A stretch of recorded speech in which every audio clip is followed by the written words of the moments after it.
Hello friends, સ્વાગત છે તમારું વિશુની રસોઈમાં। આજે આપણે તહેવારો માટે મીઠા ઘૂઘરા બનાવીશું।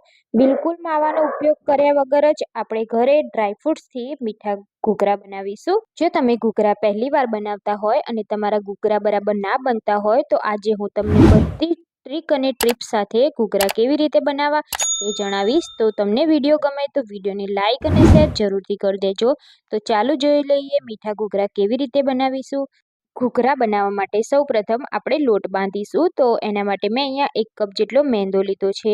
હવે આપણે તેમાં મોયણ એડ કરીશું। તો 3 ચમચી જેટલું આપણે તેલનું મોયણ એડ કરવાનું છે અને બધું જ સરસ રીતે આપણે મિક્સ કરી દઈશું। તો મોયણ આ રીતે પરફેક્ટ હોવું જોઈએ। તમે જોઈ શકો છો કે મુઠ્ઠી વડે તેટલું મોયણ હોવું જોઈએ। હવે આપણે થોડું થોડું પાણી એડ કરતા જઈ અને આપણે લોટ બાંધવાનો છે। તો લોટ આપણે વધારે કઠણ પણ નથી બાંધવાનો અને ઢીલો પણ નથી બાંધવાનો। તો આપણે મીડિયમ થીક લોટ બાંધી લઈશું।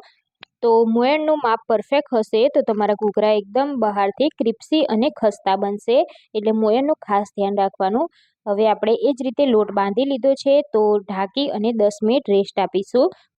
ત્યાં સુધી આપણે ઘૂઘરામાં ભરવા માટે સ્ટફિંગ રેડી કરીશું। તો મેં અહીંયા 2 ચમચી જેટલું ઘી લીધું છે। ઘી ગરમ થાય એટલે આપણે 1 કપ જેટલી સોજી લઈશું અને સોજીને આપણે ઘીમાં શેકી લેવાની છે। સોજીને આપણે 2 થી 3 મિનિટ જેવું ઘીમાં શેકીશું એટલે આપણી સોજી એકદમ સરસ રીતે સોફ્ટ થઈ જશે અને ખાવામાં એનો ટેસ્ટ ખૂબ જ સરસ લાગશે। તો અહીંયા આપણે ગેસની ફ્લેમ એકદમ સ્લો રાખવાની છે અને સોજીને શેકાવા દેવાની છે।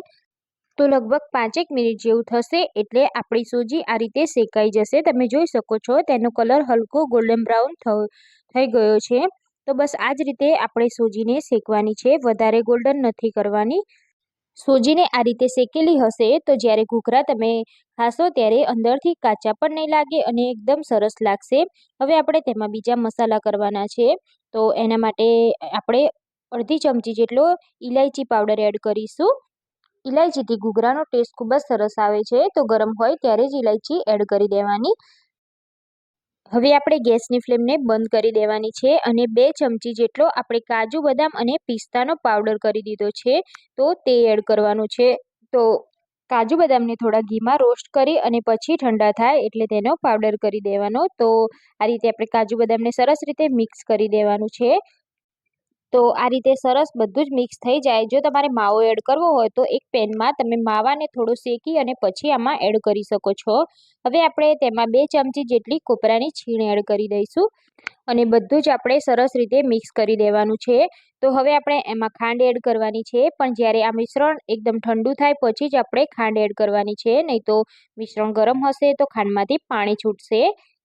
તો બસ અહીંયા આપણે આ મિશ્રણને ઠંડુ થવા દેવાનું છે। તો ગેસ પરથી આપણે લઈ લેવાનું છે। ગેસની ફ્લેમ તો ઓલરેડી આપણે બંધ જ કરી દીધેલી છે। તો મિશ્રણ ઠંડુ થઈ જાય પછી આપણે તેમાં ખાંડ એડ કરવાની છે।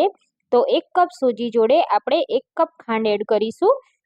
તો ખાંડ એડ કરતી વખતે ખાસ એ વાતનું ધ્યાન રાખવાનું કે મિશ્રણ થોડું પણ ગરમ ના હોવું જોઈએ, નહીં તો ખાંડ બધી મેલ્ટ થશે અને પાણી છૂટશે।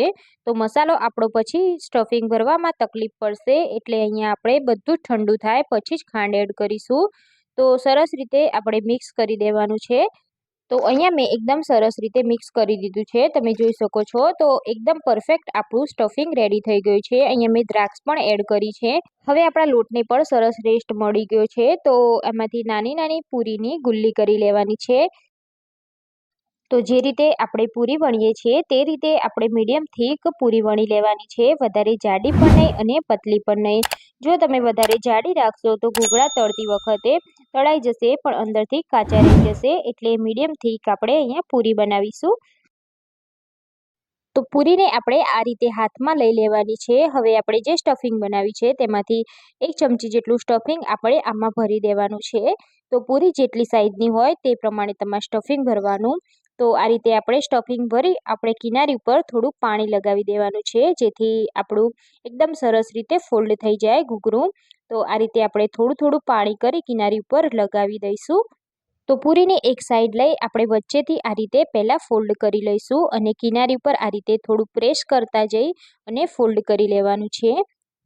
પાણી લગાવેલું હશે એટલે જલ્દીથી આ રીતે ફોલ્ડ થઈ જશે અને બધી જ સાઈડ આપણે પરફેક્ટ રીતે ફોલ્ડ કરી દઈશું.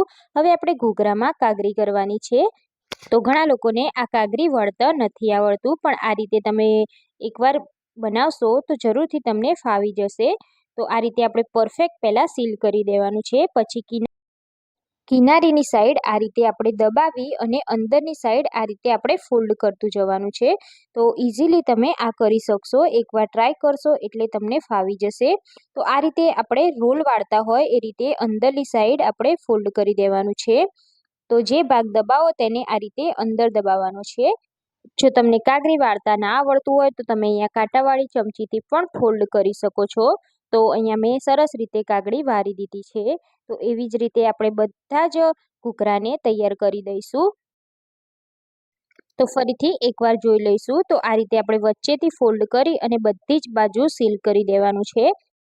હવે આપણે કિનારીના ભાગે આ રીતે દબાવેલો ભાગ આ રીતે આગળ લાવી અને દબાવી દેવાનો છે. તો તે જ રીતે આપણે આ કાગરીને વાળી લેવાની છે. 1-2 વાર પ્રેક્ટિસ કરશો એટલે તમને ઇઝીલી ફાવી જશે. તો આ રીતે કાગરી વળાઈ જાય પછી આપણે અલગ શેપમાં પણ ઘૂઘરું બનાવી શકીએ. તો આ રીતે આપણે ફોલ્ડ કરી દઈશું અને બંને બાજુ પાણી લગાવી આ રીતનો એક શેપ આપી દઈશું. આ રીતે પણ તમે ઘૂઘરા બનાવી શકો છો. હવે આપણે ઘૂઘરાને તળવાના છે. તો એના માટે મેં અહીંયા તેલ ગરમ કરવા મૂકી દીધું છે. તો તેલ ગરમ થાય એટલે આપણે એક તેલમાં નાનો ટુકડો નાખી ચેક કરી લઈશું. તો એકદમ પરફેક્ટ અહીંયા તેલ ગરમ થઈ ગયું છે. હવે આપણે ગેસની ફ્લેમને એકદમ મીડિયમ કરી દેવાની છે અને જે બી ઘૂઘરા આપણે વણીને રાખ્યા છે તે બધા જ આપણે એડ કરી દઈશું. શરૂઆતમાં આપણે ઘૂઘરાને પલટવાની ઉતાવળ નથી કરવાની. જેમ જેમ ઘૂઘરો તળાશે તેમ તેમ તે ઉપર આવી જશે અને આપણે કોઈ પણ હલકા હાથે તેને સાઈડ ચેન્જ કરવાની છે.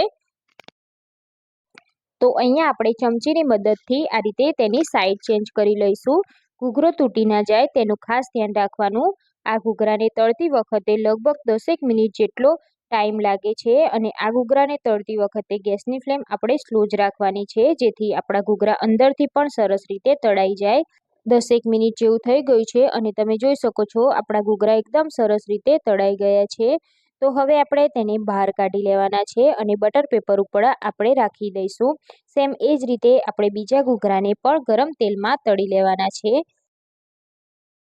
અહીંયા આપણા ગરમ ઘૂઘરા તૈયાર થઈ ગયા છે. આ ઘૂઘરાને તમે 1 મહિના સુધી ખાઈ શકો છો. આ ઘૂઘરામાં સ્ટફિંગ આપણે એ રીતનું ભર્યું છે કે એને 1 મહિના સુધી કશું જ થતું નથી. જો તમે માવો એડ કરશો તો તમારા ઘૂઘરા જલ્દીથી બગડી જાય છે, એટલે માવો સ્કીપ કરી દેવાનો. તમે પણ આ રીતે ઘૂઘરા ટ્રાય ના કર્યા તો એકવાર મારી રેસીપીથી જરૂરથી ટ્રાય કરજો. પહેલી વારમાં જ તમારા ઘૂઘરા એકદમ પરફેક્ટ બનશે. તમે પણ એકવાર આ રીતે જરૂરથી ટ્રાય કરો અને તમારો અનુભવ મને કમેન્ટ બોક્સમાં જરૂરથી જણાવજો. જો વિડીયો ગમ્યો હોય તો તમારા ફ્રેન્ડ્સ યા ફેમિલી સાથે જરૂરથી શેર કરજો અને મારી ચેનલને સબસ્ક્રાઈબ ના કરી હોય તો ચેનલને સબસ્ક્રાઈબ કરી લેજો. બાજુમાં આપેલા બેલ આઇકન પર ક્લિક કરી લેજો, જેથી નવી રેસીપીના નોટિફિકેશન તમને મળી શકે. ફરી મળીશું આપણે એક નવી રેસીપી સાથે. જય Shri Krishna. Thanks for watching.